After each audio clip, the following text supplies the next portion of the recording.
ایمان لایا، اے وہ لوگ ایمان لانے والے، ایمان کا دعویٰ کرنے والے، قو انفسکم، اپنے آپ کو بھی بچاؤ، واہلیکم، اور اپنے اہل و عیال کو بھی بچاؤ، خود نمازیں پڑھو، اپنے بیٹے کو بھی نماز پڑھاؤ، خود ماں اگر ہو پردے کا اہتمام کرتی ہو، اپنی بیٹی کا بھی خیال رکھو کہ میری بیٹی اگر گھر سے نکلتی ہے بے پردہ ہو کر کے نکلتی ہے یا با پردہ ہو کر کے نکلتی ہے، ایک ماں کی یہ بھی ذمہ داری ہے کہ وہ خود پردہ کرنے کے ساتھ ساتھ اپنے بیٹی کا بھی خیال رکھے، اپنے بیٹی کا بھی دھیان دے۔ قو انفسکم واہلیکم نارا، اپنے آپ کو بھی بچاؤ، اپنے پریوار کے لوگوں کو بھی بچاؤ جہنم کے آگ سے، وقودھا الناس والحجارہ، جس جہنم کی آگ میں لوگوں کو بھی ڈالا جائے گا، انسانوں کو بھی ڈالا جائے گا،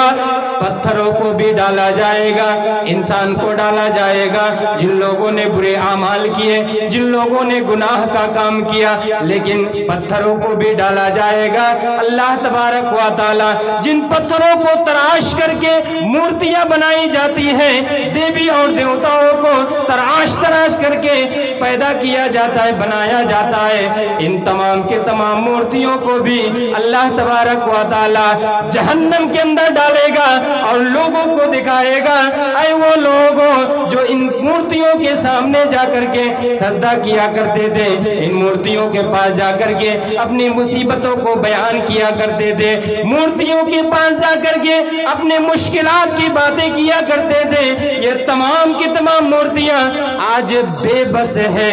لاچار ہے، کچھ بھی کرنے کے لائق نہیں، کچھ بھی کرنے کے قابل نہیں۔ یہ اللہ تبارک و تعالیٰ دکھائے گا، اور دکھانے کے لیے گناہ کرنے والے انسانوں کو بھی جہنم میں ڈالا جائے گا، اور پتھر سے تراشے ہوئے مورتی اور دیوی دیوتاؤں کو بھی ڈالا جائے گا۔ پتہ یہ چلا اس آیت سے کہ لوگوں اپنے آپ کو بچاؤ اور اپنے پریوار کے لوگوں کو بچاؤ جہنم کی آگ سے، جس جہنم کا ایندھن جلانی انسان اور پتھر ہوں گے۔ یعنی ہم نماز پر نماز پڑھ لیں، زکوٰۃ پر زکوٰۃ نکال لیں، کئی بار حج کر لیں، مسجد میں پڑے رہیں، لیکن اگر ہم نے کبھی خیال نہیں کیا کہ میرا بیٹا کیا کر رہا ہے، میری بیٹی کیا کر رہی ہے، میری بیوی کیا کر رہی ہے، میرا چھوٹا بھائی کیا کر رہا ہے، میری چھوٹی بہن کیا کر رہی ہے، یہ اپنی ذمہ داری کا پالن نہیں کیا، تو یہ تمام کے تمام اچھے اعمال ہمیں جنت میں لے جانے کے لیے کافی نہیں ہے۔ ابھی آپ کے سامنے مولانا مقتدر الرحمن صاحب ذمہ داری کے تعلق سے بیان کر رہے تھے، یہ ذمہ داری ہے والدین کی، یہ ذمہ داری ہے ماتا پتا کی کہ خود اچھے بنیں، خود اچھے اعمال کریں، اپنے آپ کو جہنم کی آگ سے بچائیں، اور اپنے اہل و عیال، اپنے پریوار کے لوگوں کو بھی بچانے کی کوشش کریں، ان کو بھی نصیحت کریں۔ ہم نے بیٹا کو جنم دے دیا، بیٹی کو جنم دے دیا، اور اگر ہم یہ سمجھیں کہ بیٹا کو اور بیٹی کو جنم دینے کے بعد میری ذمہ داری ختم، میں باپ بن گیا، فخر کے ساتھ اگر ہم کہیں میں باپ بن گیا، میں پتا جی بن گیا، کافی نہیں ہے۔ آپ حقیقی باپ ابھی تک نہیں بن پائے، یا ہم حقیقی باپ اس وقت تک نہیں بن سکتے جب تک ہم اپنی اولاد کی اصلاح نہ کرے، اپنی اولاد کی تربیت نہ کرے قرآن و حدیث کی روشنی میں۔ دیکھیے ہمارے سامنے لقمان حکیم ایک آئیڈیل اور ایک رول ماڈل کی حیثیت سے ہیں۔ لقمان حکیم جنہوں نے اپنے بیٹے کو نصیحت کی تھی، اور ان کی نصیحت کو اللہ تبارک و تعالیٰ کو اتنا پسند آیا کہ اللہ تبارک و تعالیٰ نے قرآن مجید کے اندر سورہ لقمان کے نام سے ایک سورہ ہی نازل کر دیا۔ قرآن مجید کے سیریل اور ترتیب کے حساب سے آپ کو 31 نمبر سورہ مل جائے گی جو سورہ لقمان کے نام سے ہے۔ وہی لقمان حکیم نے اپنے بیٹے کو پتا ہونے کی حیثیت سے، باپ ہونے کی حیثیت سے، والد ہونے کی حیثیت سے جو انہوں نے نصیحت کی تھی، وہ نصیحت ہر ایک والدین کے لیے ضروری ہے، ہر ایک والدین کو پڑھنا چاہیے، ہر ایک والدین کو سمجھنا چاہیے، اور اس کی روشنی میں اپنی اولاد کی بھی تربیت کرنی چاہیے۔ ہمارا بیٹا جب پیدا ہوتا ہے، ہم نے اپنے بیٹے کو جنم دیا، اپنی بیٹی کو جنم دیا، جنم دینے کے بعد اگر ہم نے اپنے بیٹے کو لا الہ الا اللہ کا مطلب نہیں سمجھایا، توحید کا معنی اور مطلب نہیں سمجھایا، جنت کا راستہ اگر قرآن و حدیث کی روشنی میں نہیں دکھایا، جہنم سے نہیں ڈرایا، تو ہمارے والدین کی یہ ذمہ داری پوری نہیں ہوئی۔ دیکھیے لقمان حکیم نے کس انداز میں اپنے بیٹے کو نصیحت کی، انداز بھی دیکھیے اور نصیحت بھی دیکھیے، اور سب سے پہلے کس چیز کی نصیحت کی، اس میں بھی غور کرنے کی ضرورت ہے۔ قرآن مجید کو پڑھیے، قرآن مجید کے اندر غور و فکر کیجیے، آپ کو پتہ چلے گا کتنی بہترین باتیں ہیں۔ ہر ایک سوال کا جواب، ہر ایک پرابلم کا سلیوشن آپ کو قرآن مجید کے اندر ملے گا۔ بس ضرورت اس بات کی ہے کہ ہم قرآن مجید کو پڑھیں۔ دیکھیے لقمان حکیم نے کس انداز میں، انداز دیکھیے، نصیحت دیکھیے، اور کس چیز سے اپنی نصیحت کی اسٹارٹنگ کی، وہ بھی دیکھنے کی ضرورت ہے۔ لقمان حکیم نے اپنے بیٹے کو نصیحت کرتے ہوئے فرمایا، سب سے پہلی نصیحت کی سورہ لقمان، سورہ نمبر 31 آیت نمبر 13، وَإِذْ قَالَ لُقْمَانُ لِابْنِهِ وَهُوَ يَعِظُهُ يَا بُنَيَّ لَا تُشْرِكْ بِاللَّهِ إِنَّ الشِّرْكَ لَظُلْمٌ عَظِيمٌ۔ لقمان حکیم نے جب اپنے بیٹے کو نصیحت کرتے ہوئے فرمایا، یا بنیا، اے میرے پیارے بیٹے، اے میرے لختے جگر، لا تشرک باللہ، اللہ کے ساتھ شرک نہ کرنا،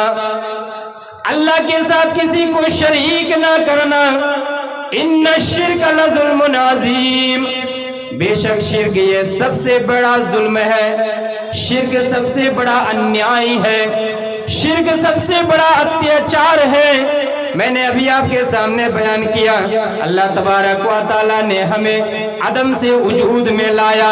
ہماری کوئی وجود، ہمارا کوئی وجود نہیں تھا، ہمارا کوئی استعمال نہیں تھا، اللہ تبارک و تعالیٰ نے ہمیں پیدا کیا، ہمیں انسان بنایا، اور اس انسان بنانے اور ہماری تخلیق کا مقصد بھی بیان کر دیا کہ تمام کے تمام انسان کو پیدا کیا گیا تاکہ وہ تمام کے تمام انسان میری عبادت کرے، میری پوجا کرے، میری پرستش کرے۔ اور اللہ کی عبادت کا معنی یہ ہے کہ یہ سر اگر جھکے گا وہ اللہ کے سامنے جھکے گا، اگر سجدہ کیا جائے گا اللہ کے سامنے کیا جائے گا، اگر پکارا جائے گا اللہ کو پکارا جائے گا، اگر مانگا جائے گا اللہ سے مانگا جائے گا، مدد طلب کی جائے گی اللہ سے طلب کی جائے گی، اور شرک کا راستہ ہمیشہ کے لیے بند کر دینا ہے، شرک نہیں کرنا ہے۔ اپنے بیٹے کو بھی لقمان حکیم نے نصیحت کرتے ہوئے فرمایا، یا بنیا، اے میرے پیارے بیٹے، اے میرے لختے جگر، لا تشرک باللہ، اللہ کے ساتھ شرک نہ کرنا، ان شرک لظلم عظیم، شرک سب سے بڑا ظلم ہے، شرک سب سے بڑا انیائی ہے۔ اپنے بیٹے کو اس انداز میں نصیحت کی، بھنگیمہ اور انداز کیا تھا، کیسی نصیحت کی، اور کس نصیحت سے انہوں نے اسٹارٹنگ کی۔ دیکھیے ایک نمبر انداز دیکھیے، لقمان حکیم نے کیا کہا، یا بنیا، استاد گرامی بیٹھے ہوئے ہیں، بنیا تصغیر کا صیغہ، اس میں پریم، ممتا اور سنیہ کا معنی آتا ہے اکارڈنگ ٹو عربک گرامر۔ یا بنیا، اے میرے پیارے بیٹے، اپنے بیٹے کو جب مخاطب کیا، سمبودھن کیا، اے میرے پیارے بیٹے۔ اور ہمارے سماج میں ہم اپنے بیٹے کو پکارتے ہوئے، اپنی بیٹی کو پکارتے ہوئے کیا کیا کہتے ہیں یہ آپ کو بولنے کی ضرورت نہیں ہے، آپ سب جانتے ہیں۔ آپ جو انداز استعمال کریں گے، جو انداز آپ استعمال کریں گے، جس انداز سے اپنے بیٹے کو پکاریں گے، اسی انداز سے آپ کا بیٹا بھی آپ کو جواب دے گا۔ آپ اپنی بیٹی کو جس انداز سے پکاریں گے اور جس انداز اور بھنگیمہ میں اپنی بیٹی سے بات کریں گے، اسی انداز میں آپ کی بیٹی بھی آپ کو جواب دے گی۔ اگر والدین ہو کر کے، ماتا پتا ہو کر کے، اگر ہمارا انداز، ہمارا بھنگیمہ اگر اچھا نہ ہو تو ہمیں یہ شکایت کرنے کی کوئی حق نہیں ہے، شکایت کرنے کا کوئی حق نہیں ہے کہ ہماری اولاد ہماری بات نہیں مانتی ہے، ہماری اولاد ہماری بات نہیں سنتی ہے۔ اگر آپ والدین ہو کر کے، ماتا پتا ہو کر کے آپ نے اپنی ذمہ داری کا پالن نہیں کیا، اے میرے پیارے بیٹے، آپ اپنے بیٹے کو اس انداز میں بلا کر کے تو دیکھیے، آپ پر جان نچھاور کرنے کے لیے تیار ہو جائے گا۔ لختے جگر چھوٹے سے، ایسا نہیں کہ آپ نے چھوٹے میں اپنے بیٹے کو نہیں سمجھایا۔ عربی کا ایک شاعر عربی میں کہتا ہے، حرز بنی کا علی الآداب فی الصغر کیما تقر بہم عیناک فی الکبر وانما مثل الآداب تجمعها فی عنفوان الصبا کالنقش فی الحجر۔ اپنے بیٹے کو چھوٹے رہتے ہوئے بچپن ہی میں اپنے بیٹے کو ادب قاعدہ سکھلایا کرو۔ اگر چھوٹے اور بچپنے میں اپنے بیٹے کو ادب قاعدہ سکھا دو گے، بڑے ہو کر کے وہ والدین کی آنکھوں کی ٹھنڈک بنیں گے۔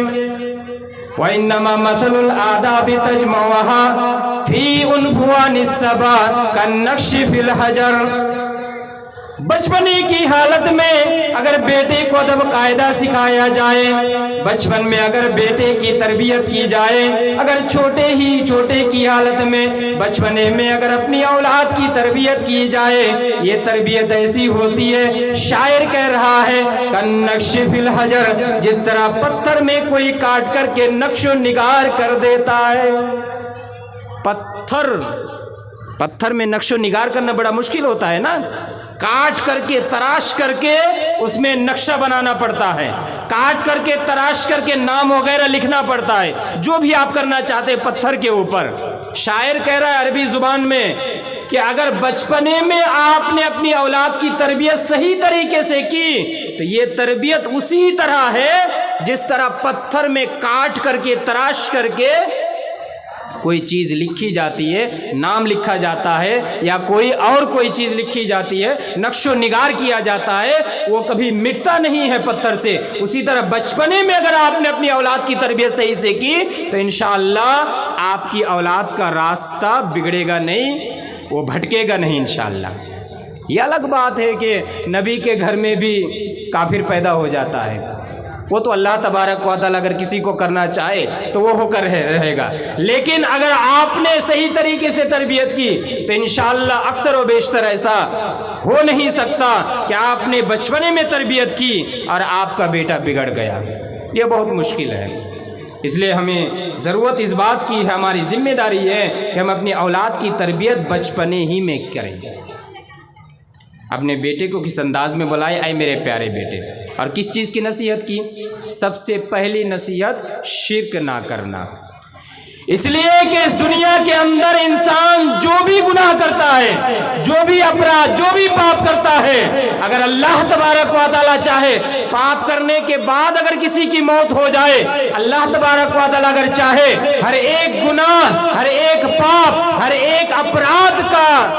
عذاب اور سزا اللہ تبارک و تعالیٰ معاف کر سکتا ہے، لیکن اگر کسی نے شرک کرنے کے بعد کسی کا انتقال ہو گیا، اللہ تبارک و تعالیٰ شرک کا گناہ معاف نہیں کرے گا، اللہ شرک کا گناہ معاف نہیں کرے گا۔ اس لیے سب سے پہلے شرک کے بارے میں بیان کیا۔ اور شرک کیا ہے ہمارے سماج میں؟ آج بھی ہم بہت سارے موقع پر فلاں آدمی کے پاس، فلاں آدمی کے پاس، فلاں گنی کے پاس کوئی پریشانی ہوتی ہے، فلاں آدمی کے پاس جو جہاں کہتا ہے وہی ہم دوڑنے لگتے ہیں۔ تعویذ اپنے ہاتھ میں، اپنے گریبان میں، اپنے کمر میں کہیں بھی ہم باندھنے لگتے ہیں۔ یہ تعویذ وغیرہ کا باندھنا اور گنی کے پاس جانا، ہاتھ وغیرہ دکھانا، چاہے وہ قرض میں آپ ڈوبے ہوئے ہیں اور کسی نے آپ کو کہا کہ قرض سے اگر رین سے اگر ادھار سے آپ چھٹکارا پانا چاہتے ہیں فلاں بابا کے پاس جائیے، فلاں آدمی کے پاس جائیے، فلاں گنی کے پاس جائیے، آپ کو ایسا ٹوٹکا اور ایسی چیز بتا دے گا کہ آپ کا سب جو پرابلم ہے سب سلوشن ہو جائے گا، سب سالو ہو جائے گا۔ یہ کیا ہے؟ شرک ہے۔ تعویذ وغیرہ کا باندھنا یہ شرک ہے۔ مسند احمد کی ایک روایت آپ کے سامنے میں پیش کرتا ہوں، غالباً یہ عقبہ بن عامر الجوہنی رضی اللہ تعالیٰ عنہ سے مروی ہے۔ وہ بیان کرتے ہیں،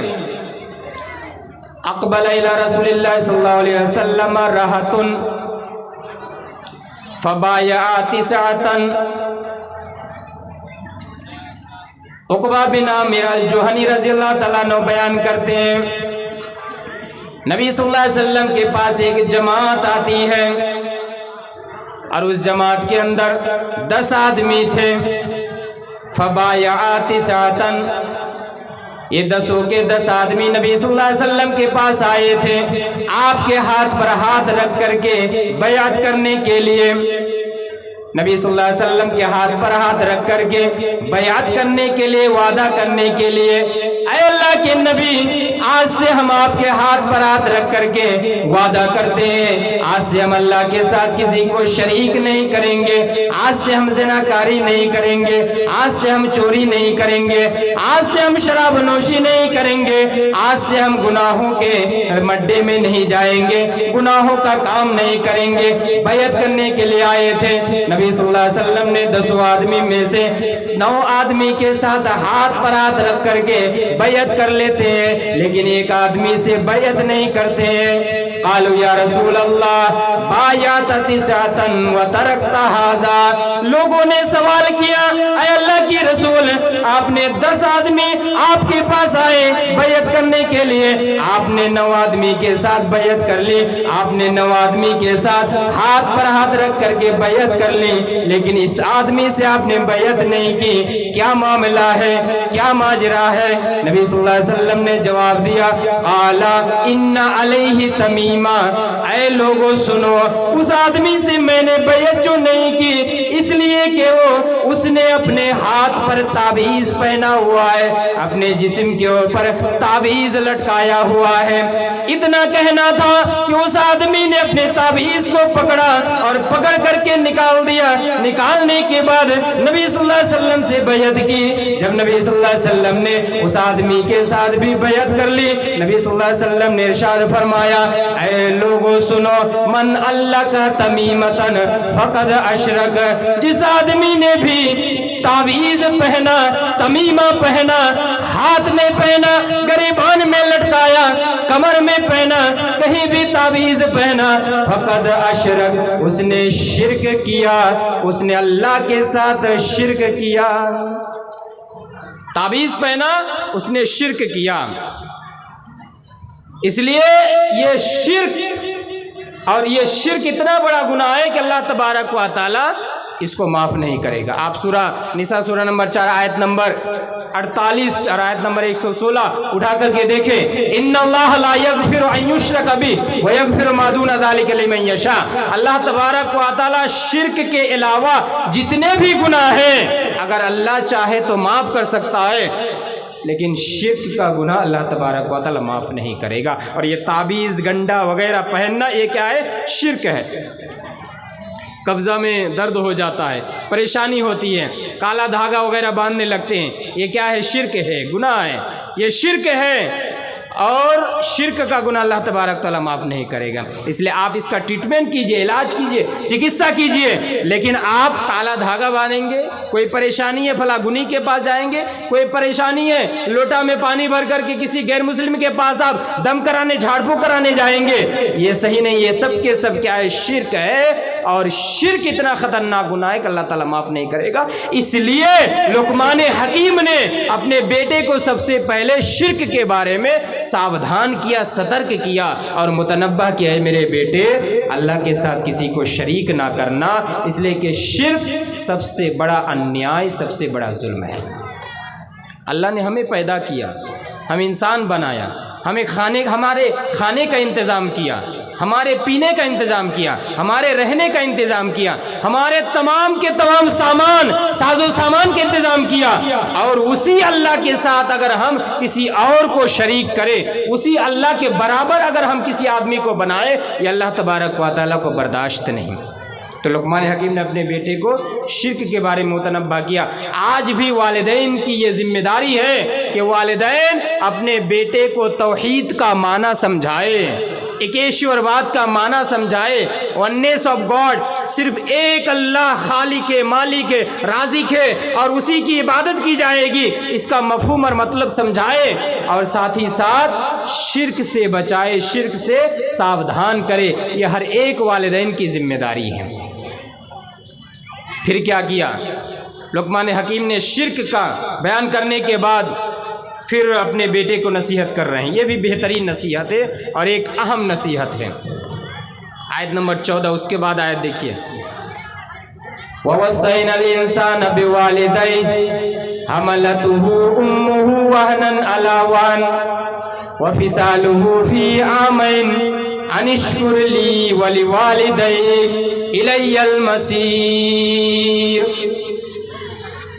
لقمان حکیم نے اپنے بیٹے کو نصیحت کرتے ہوئے فرمایا، اے میرے بیٹے، اللہ تبارک و تعالیٰ کا آدیش ہے، اللہ تبارک و تعالیٰ کا حکم ہے۔ اللہ تبارک و تعالیٰ نے بیان فرمایا،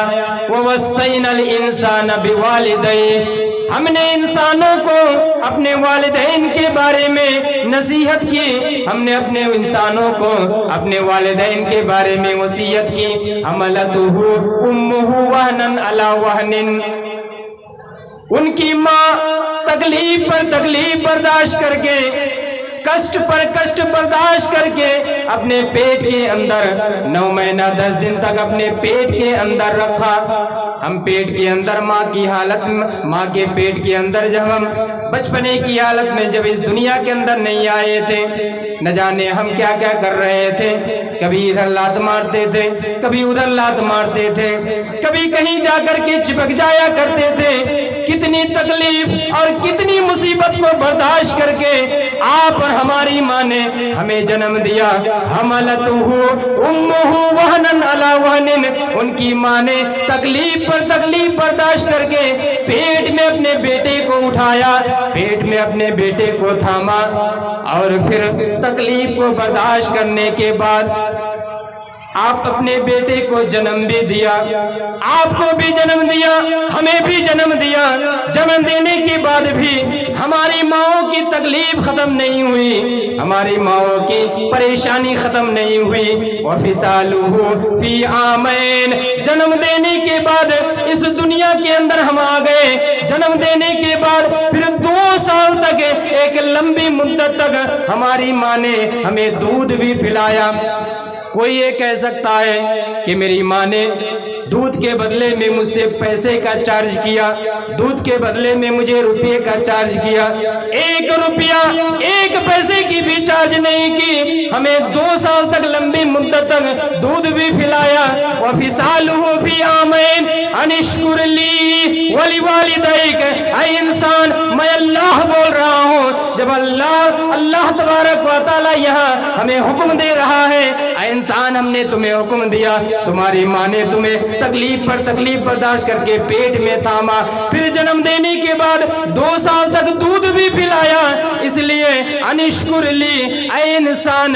میرا شکریہ ادا کرو۔ سب سے پہلے اللہ کا شکریہ ادا کرو، ولی والدیک، اور اپنے والدین کا بھی شکریہ ادا کرو، اپنے والدین کی بھی اطاعت کر لیا کرو۔ الی المصیر، اور اس بات کا بھی خیال رکھنا، اس دنیا کے اندر تم آئے، اس دنیا کے اندر تمہاری ماں نے تمہیں جنم دیا، تمہیں دودھ بھی پلایا، تمہاری ہر ضروریت کا انتظام بھی کیا، تمام کی تمام چیزیں تمہارے لیے نچھاور کر دیا، لیکن تم یہ یاد رکھنا، یہ تمام کے تمام چیز ہو جانے کے بعد بھی ہر ایک انسان کو الی المصیر، میرے ہی پاس لوٹ کر کے آنا ہے، میرے پاس لوٹ کر کے آنا ہے، اس دنیا کو چھوڑنا ہے، اس دنیا کو الوداع کرنا ہے۔ اس لیے اس بات کا بھی خیال رکھنا، ماں کی بھی اطاعت کرنا، میرا بھی شکریہ ادا کرنا، اور کل قیامت کے دن تمہیں اللہ کے دربار میں جا کر کے ایک ایک چیز کا حساب بھی دینا ہے، اس کا بھی خیال رکھنا تاکہ تم اچھے اعمال بھی کر لینا۔ یہاں لقمان حکیم نے والدین کی اطاعت کرنے کا حکم دیا اپنے بیٹے کو۔ آپ کہتے ہیں کہ آپ کی اولاد، آپ کا بیٹا، آپ کی بیٹی آپ کی بات نہیں مانتے، آپ نے کبھی اپنی والدین کو، اپنی اولاد کو والدین کی خدمت اور والدین کی مریادہ، والدین کی عزت اور والدین کا احترام، والدین کا سمان، ان چیزوں کے بارے میں آپ نے کبھی سمجھایا اپنی اولاد کو؟ آپ تو جب اپنی اولاد کو پکارتے ہیں گالی دے کر کے پکارتے ہیں، اپنے بیٹے کو پکارتے ہیں تو پیارا لہجہ نہیں ہوتا ہے، بہترین لہجہ نہیں ہوتا ہے، تو آپ کی اولاد آپ کی بات ماننے کے لیے کیسے تیار ہوگی؟ لقمان حکیم نے سمجھایا، میرے بیٹے والدین کی یہ مریادہ ہے، والدین کی یہ عزت ہے، اس لیے والدین کی اطاعت کرنا۔ لیکن پھر آگے ہے آیت نمبر 15 اور 16 دیکھیے، والدین کی اطاعت کرنا، لیکن اگر وہی والدین تمہیں اللہ کے ساتھ اگر شرک کرنے کا حکم دیں تو اس کو مت ماننا۔ وَإِن جَاهَدَاكَ عَلَىٰ أَن تُشْرِكَ بِي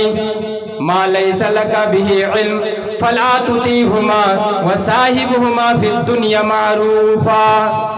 اے میرے بیٹے یہ بھی سن لو، وَإِن جَاهَدَاكَ، اگر یہی والدین، اگر یہی تمہارے والدین جن کی اتنی عزت ہے، جنہوں نے والد نے تمہیں بڑا کیا، تمہاری تربیت کی، تمہارے کھانے کا انتظام کیا، پہننے کا انتظام کیا، تمہاری والدہ نے تمہارے لیے تکلیف برداشت کی، یہ سب ٹھیک ہے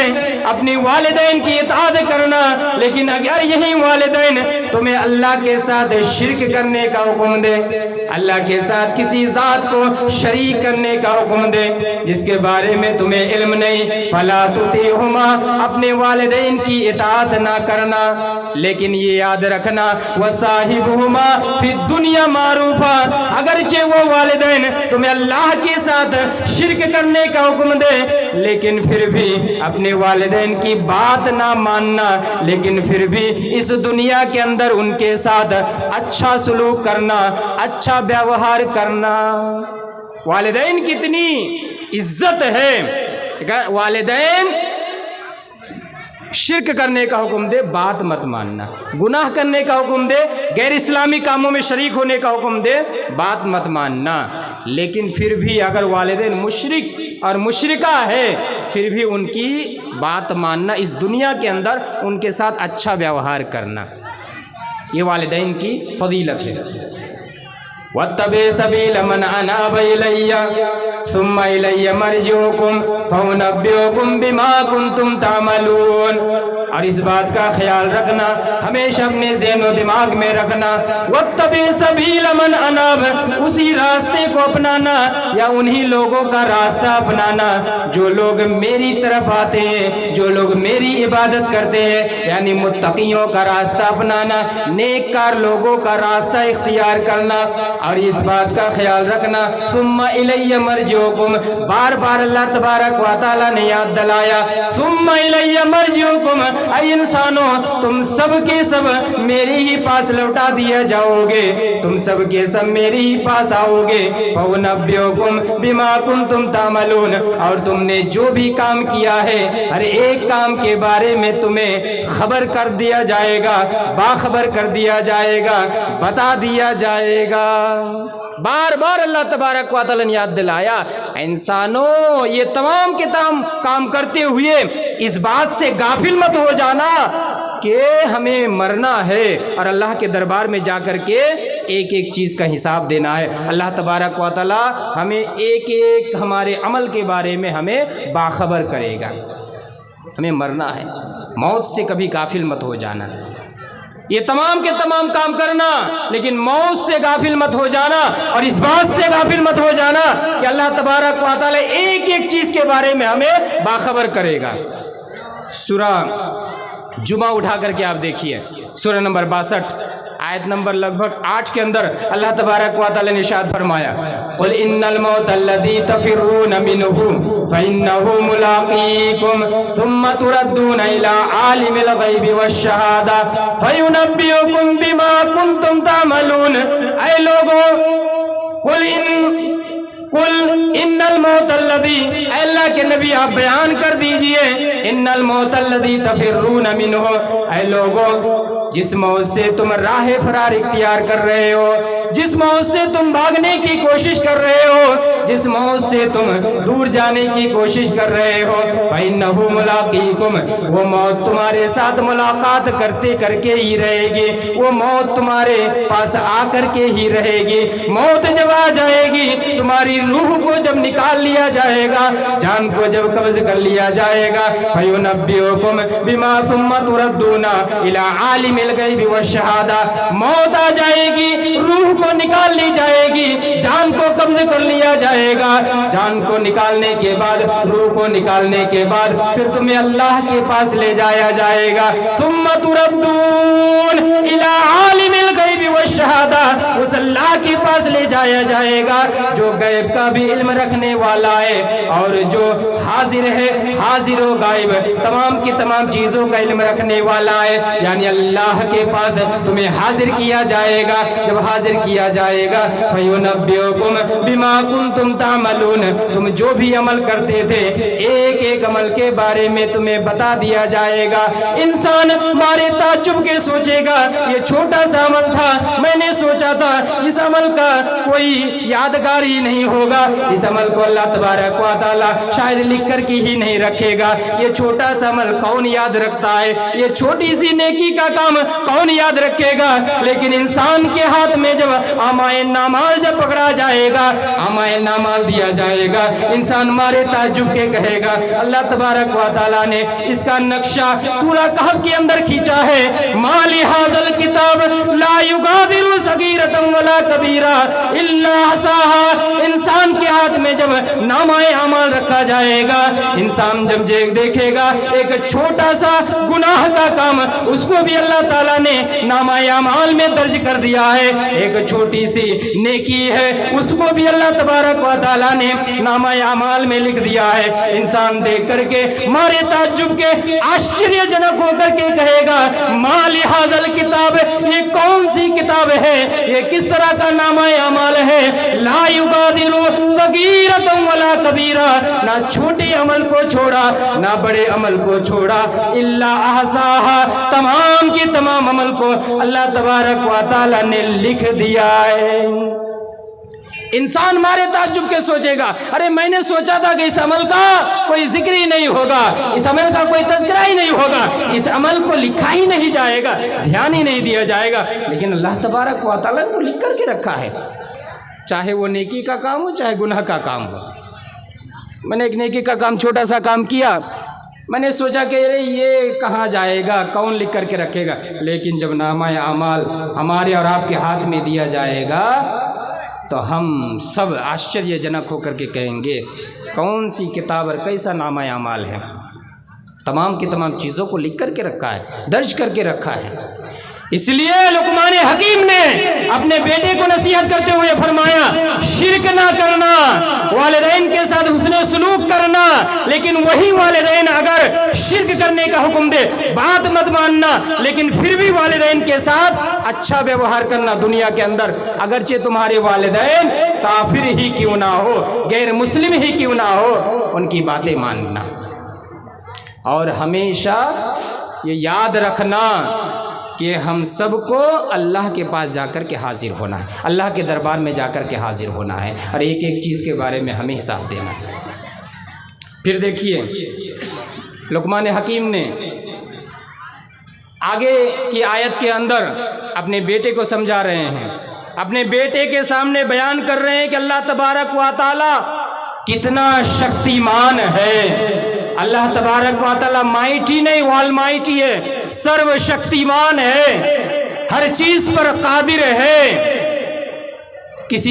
کوئی چیز اللہ تبارک و تعالی کے علم سے باہر نہیں، اللہ تبارک و تعالی کی قدرت سے باہر نہیں۔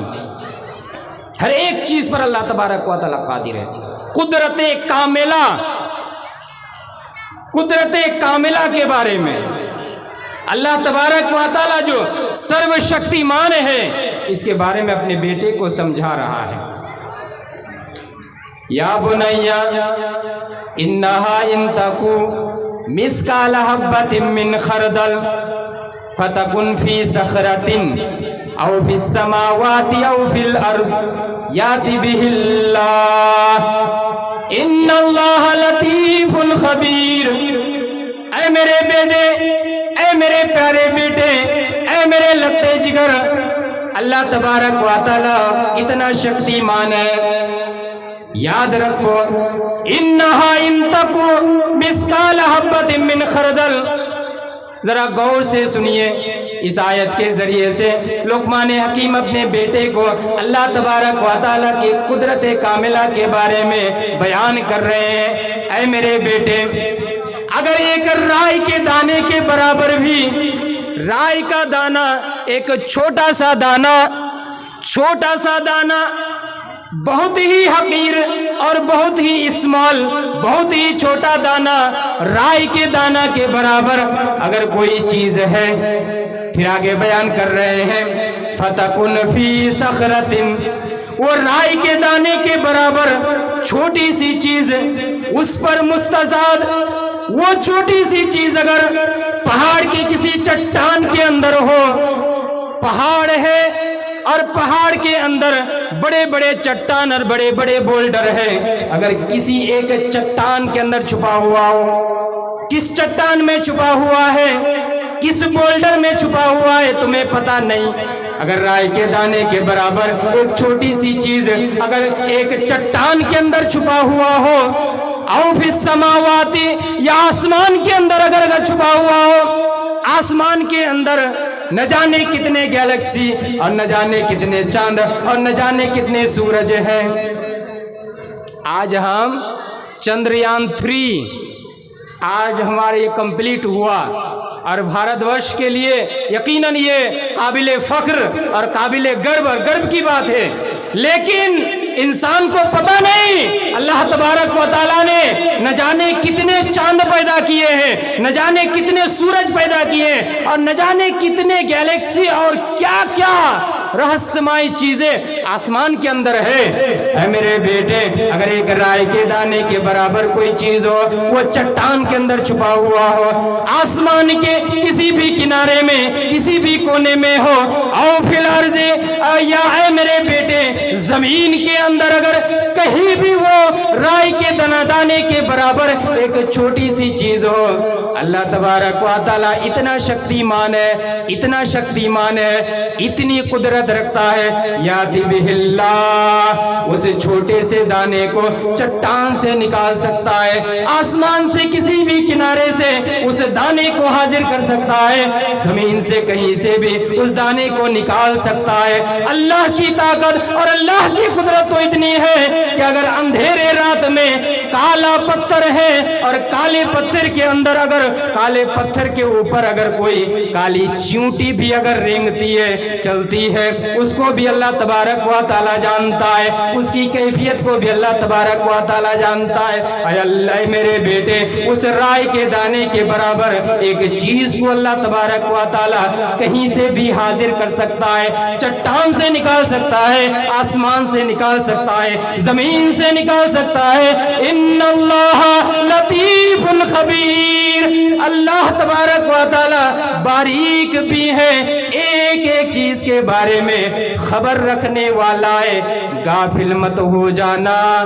اداسین مت ہو جانا، اللہ کی طاقت سے بھاگنے کی کوشش مت کرنا۔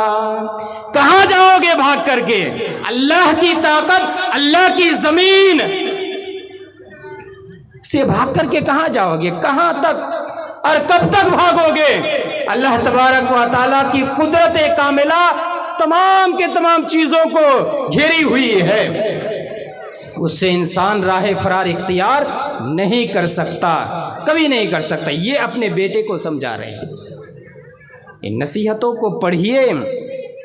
اور کمپیئر کیجئے، آپ اپنے گریبان میں ہاتھ رکھ کر کے اپنے آپ کو سوال کیجئے یا آپ جواب دیجئے کیا آپ نے والدین ہونے کی حیثیت سے اپنی ذمہ داری کا پالن کیا؟ آپ کی جو ذمہ داری تھی کیا آپ نے وہ ذمہ داری پوری کی؟ آپ نے اپنے بیٹے کو کبھی قرآن کھول کر کے اپنے بیٹے کے سامنے قرآن کی تلاوت کی؟ آپ نے کبھی قرآن کی ایک آیت اٹھا کر کے اس کا ترجمہ پڑھ کے اس کا ویاکھیا وشلیشن پڑھ کے اپنے بیٹے کو کبھی سمجھایا؟ آپ نے اپنی بیٹی کو کبھی ایک حدیث پڑھ کر کے سمجھایا، نصیحت کی؟ اپنے بیٹے کو کبھی پاس بلا کر کے ان سے پیار اور محبت کی، ممتا جتایا؟ اگر آپ نہیں جتائیں گے تو آپ کی اولاد بھی آپ کی فرما برداری نہیں کر سکتی، آپ کی بات نہیں مان سکتی۔ نبی صلی اللہ علیہ وسلم کے تو بیٹے چھوٹے میں بچپن ہی میں نبی صلی اللہ علیہ وسلم کے بیٹے مر چکے تھے، انتقال کر چکے تھے۔ ابراہیم، عبداللہ، ابوالقاسم، یہ چھوٹے بچپن ہی میں نبی صلی اللہ علیہ وسلم کے جتنے بھی بیٹے تھے سب کا انتقال ہو گیا تھا، لیکن نبی صلی اللہ علیہ وسلم اپنے نواسے حسن، حسین رضی اللہ تعالیٰ عنہما ان لوگوں سے محبت کرتے تھے، پیار جتاتے تھے، ممتا جتاتے تھے۔ اگر ہم باپ کا مطلب یہ سمجھے کہ میں گھر میں جیوں ہی انٹری لی، گھر میں داخل ہوا، پورا گھر میں سناٹا چھا گیا، باپ کو دیکھ کر کے ایک دم ڈر گیا، کونے میں جا کر کے چھپ گیا، ایسا باپ بننے کی ضرورت نہیں ہے۔ اور ایسا بھی باپ بننے کی ضرورت نہیں ہے کہ ہمیشہ پیار دلار، ہمیشہ ممتا اور شاسن آپ نے نہیں کیا، یہ بھی صحیح نہیں ہے۔ نبی صلی اللہ علیہ وسلم نے کیا کہا دیکھیے، ابو داؤد کی ایک حدیث نماز کے تعلق سے جو نبی صلی اللہ علیہ وسلم نے والدین کی ذمہ داری کے بارے میں بیان کرتے ہوئے فرمایا، مروا اولادکم بالصلاۃ وهم ابناء 7 سنین واضربوهم علیہا وهم ابناء 10۔ اے لوگوں، مروا اولادکم بالصلاۃ، والدین کو یہ حکم دیا جا رہا ہے، ماتا پتا کو یہ آدیش دیا جا رہا ہے، مروا اولادکم بالصلاۃ، اپنے بیٹے کو نماز پڑھنے کا حکم دو، اپنی بیٹی کو نماز پڑھنے کا حکم دو۔ جب وہ 7 سال کے ہو جائے، وَاضْرِبُوهُمْ عَلَيْهَا وَهُمْ أَبْنَاءُ 10، اور جب 10 سال کی عمر میں ہو جانے کے بعد، 10 سال عمر ہو جانے کے بعد بھی آپ کا بیٹا اور آپ کی بیٹی نماز نہ پڑھے، نماز سے غافل رہے، وَاضْرِبُوهُمْ عَلَيْهَا، تو ان کو تھوڑا سا مار کر کے، تھوڑا سا شاسن کر کے نماز پڑھاؤ۔ میں سوال کرنا چاہتا ہوں، یہاں جتنے بھی حاضر ہوئے جلسہ میں تقریر سننے کے لیے آپ لوگوں سے پوچھنا چاہتا ہوں، کیا جو لوگ والدین ہیں، ماتا پتا ہیں، آپ یہ اٹھ کر کے ذمہ داری کے ساتھ کہہ سکتے ہیں کہ آپ نے اپنے بیٹے کو 7 سال کی عمر میں نماز پڑھنے کا حکم دیا، نماز پڑھنے کی ٹریننگ دلائی، تعلیم دی، اور 10 سال عمر ہو جانے کے بعد جب نماز نہ پڑھے تو آپ نے اپنے بیٹے کو تھوڑا سا مارا، تھوڑا سا شاسن کیا؟ کتنے ایسے ہیں ہمارے مسلمان بھائی؟ ڈاکٹر فاروق عبداللہ نرائن پوری، بہت بڑے عالم جید جو سعودی عرب سے پی ایچ ڈی کیے ہوئے ہیں، ابھی ممبئی کے اندر ایک مدرسہ میں پڑھاتے ہیں۔ ایک پروگرام ہوا تھا مرشید آباد کے اندر، انہوں نے ایک تقریر کرتے ہوئے تقریر کے دوران بیان کیا کہ سعودی عرب کے اندر ریڈیو کے ذریعے سے کچھ پروگرام نشر کیا جاتا ہے، پبلش کیا جاتا ہے، بڑے بڑے جو سعودی عرب کے شیوخ ہیں وہ لوگ درس دیتے ہیں، تقریر کرتے ہیں، سمجھاتے ہیں لوگوں کو، نصیحت کرتے ہیں، اور سوال جواب بھی ہوتا ہے، کوشچن آنسر کا سیشن بھی ہوتا ہے۔ ایک آدمی نے سوال کیا ایک شیخ سے کہ اچھا میرا بیٹا 10 سال اس کی عمر ہو گئی ہے لیکن ابھی بھی وہ نماز نہیں پڑھ رہا ہے، کیا میں والد ہو کر کے، باپ ہونے کی حیثیت سے میں اپنے بیٹے کو مار سکتا ہوں؟ اس لیے کہ حدیث کے اندر ہے 10 سال ہو جانے کے بعد اگر نماز نہ پڑھے تو وَاضْرِبُوهُمْ عَلَيْهَا، اپنی اولاد کو مارو، شاسن کرو، تو کیا میں مار سکتا ہوں؟ شیخ نے پوچھا، آپ ذرا غور سے سنیے تب سمجھ میں آئے گا۔ شیخ نے پوچھا کہ اچھا پہلے آپ یہ بتائیے کہ آپ جو والد ہیں، آپ پتا ہے، باپ ہیں، حدیث کے اندر تو پہلے یہ کہا گیا ہے کہ 7 سال کی عمر میں نماز پڑھنے کی ٹریننگ دلاؤ، کیا آپ نے نماز پڑھنے کی ٹریننگ دلائی تھی 7 سال کی عمر میں؟ انہوں نے کہا کہ نہیں، یہ تو میں نے نہیں دلائی تھی۔ تب شیخ نے کیا جواب دیا جانتے ہیں؟ شیخ نے جواب دیا کہ پہلے آپ کو مارنے کی ضرورت ہے،